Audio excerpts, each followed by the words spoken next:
Hello and welcome. Architect 611 here. We're in an F-18 fighter jet flying the Riffe Lake Top Gun Low Altitude Challenge in Washington State. It started as we crossed the dam.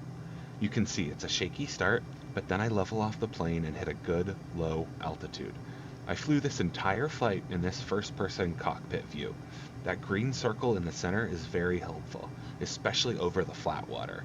Don't worry, we'll get to some tougher terrain soon. The objective of this challenge is to stay at as low of an altitude as possible while flying fast enough. You can see our final goal way off in the distance. It's that white line.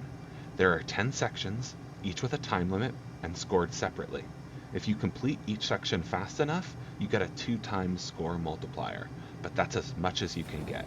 The time limit isn't a problem for most of the sections, but I have some trouble with section 8 since it's a long diagonal. Sometimes I don't make the last section in time either. As you can see, there's a ghost that's been flying with us. That's me in VR. Unfortunately, I haven't been able to figure out a good way to record VR flights while I'm in a mission like this one. That plane's our competition and my best score. It's what we're trying to beat. Just remember, it's not really about the clock, it's all about your average altitude. I'm making a ridge crossing maneuver. I learned it in one of the training missions. I did it high up in the sky using a cloud as if it was terrain. And now look at me, I'm doing it feet from the tree line. It wasn't executed the best, but hey, I did better than the ghost on that section.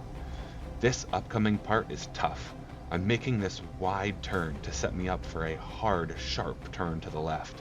If you don't turn hard enough, you end up in that mountain at our 12 o'clock.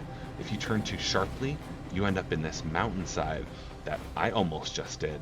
I also almost passed out due to the G-forces. You can see I have to correct and I end up way too high. That was one of my biggest mistakes of this flight, but I level off just over the treetops for this straight portion and I get ready for a little drop off that's coming up.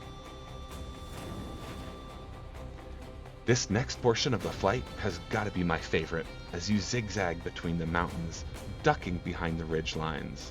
I'm listening to this music as I fly, and it's when I start to get hyped every time. I have to calm myself and remind myself that I'm entering the toughest part of the flight. Doesn't it feel like you could just reach out and touch the trees?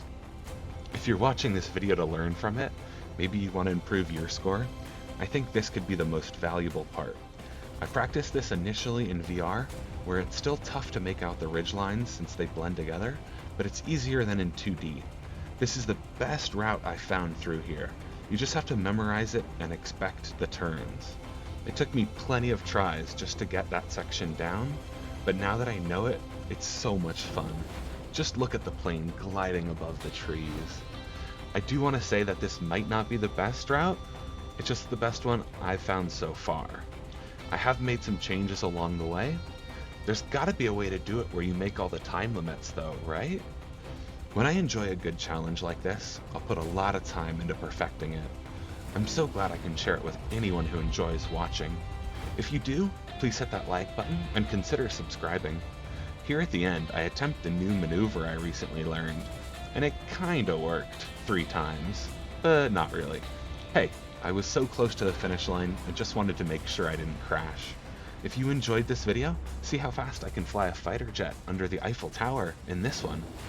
If you'd like to see my scores for each section, you can pause the video on any of them. Over 1.7 million points. Thanks for watching. See you next time.